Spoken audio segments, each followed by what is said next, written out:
오늘 코스피는 8.77%, 코스닥은 11.3% 폭락하며 장이 마감됐습니다. 특히 코스피는 2008년 리먼 브라더스 사태 이후 가장 높은 하락률을 보였는데요.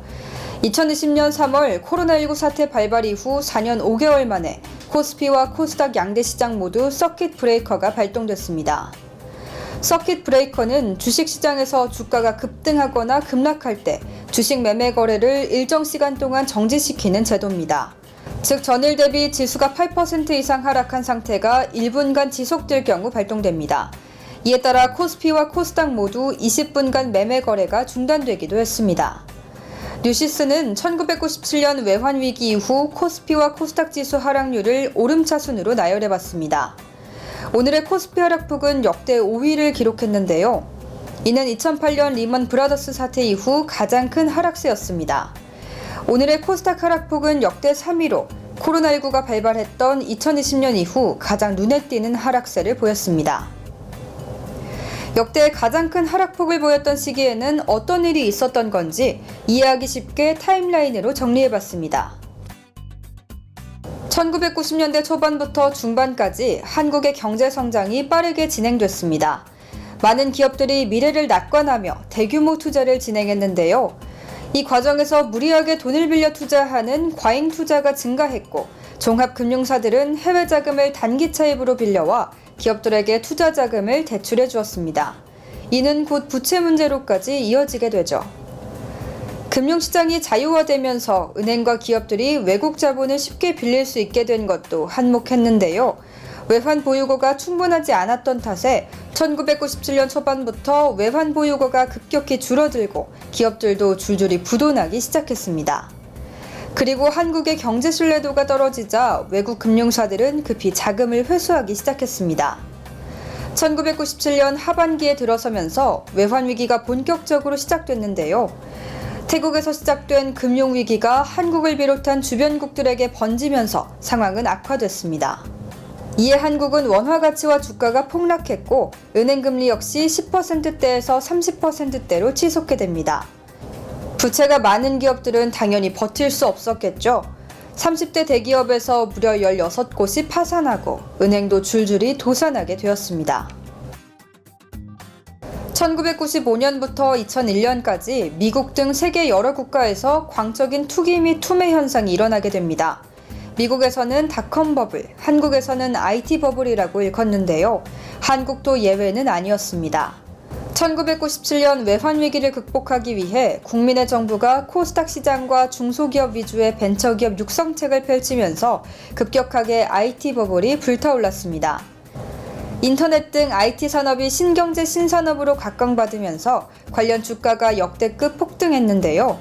그러나 이는 오래가지 못했습니다. 비싼 요금과 느린 인터넷 속도, 불편한 서비스 등으로 IT에 대한 불신이 커지기 시작했습니다. 주식시장에서 주가 조작도 비일비재하게 일어났습니다. 결국 2000년 2월 7일 코스닥은 IT 버블의 최고점인 2834포인트를 갱신한 후 81.5%나 떨어지며 붕괴하기 시작했습니다.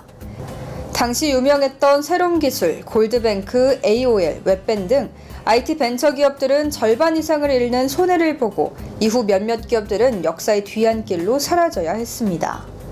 코스피 역대 하락률 1위를 찍은 2001년 9월 12일은 미국 대폭발 테러 사건인 9.11 테러 사건 다음 날입니다. 사건은 4대 민간 항공기를 납치한 이슬람 테러 단체에 의해 동시다발적으로 이뤄진 자살 테러인데요. 이로 인해 2001년 9월 11일 미국 뉴욕의 110층 세계 무역센터 쌍둥이 빌딩이 무너지고 워싱턴 국방부 청사 펜타곤이 공격받으며 대참사가 일어났죠. 당시 닷컴 버블 이후 간신히 일어섰던 한국 증시도 다시 폭락하게 됩니다. 결국 사건 발생 다음 날인 9월 12일 한국 증시 코스피가 12.02% 하락하며 사상 최대 폭락을 기록했습니다.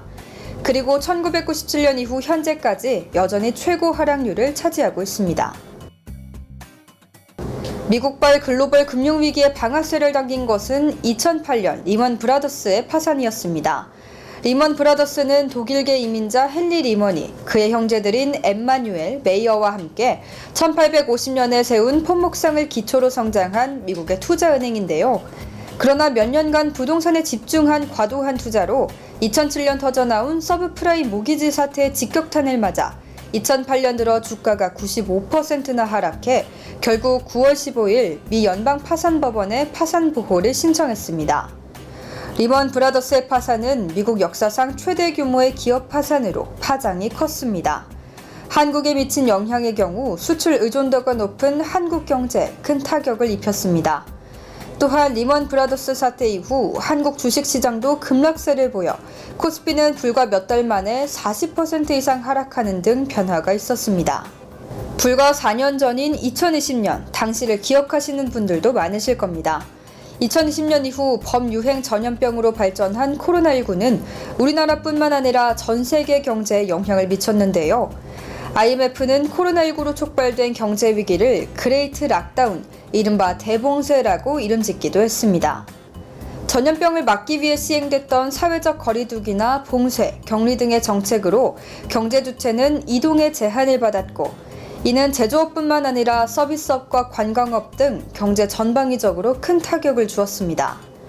투자나 소비가 위축되고 생산이 줄고 일자리가 줄고 실업자는 늘어났죠. 이는 다시 경제 성장을 더욱 위축시켰는데요.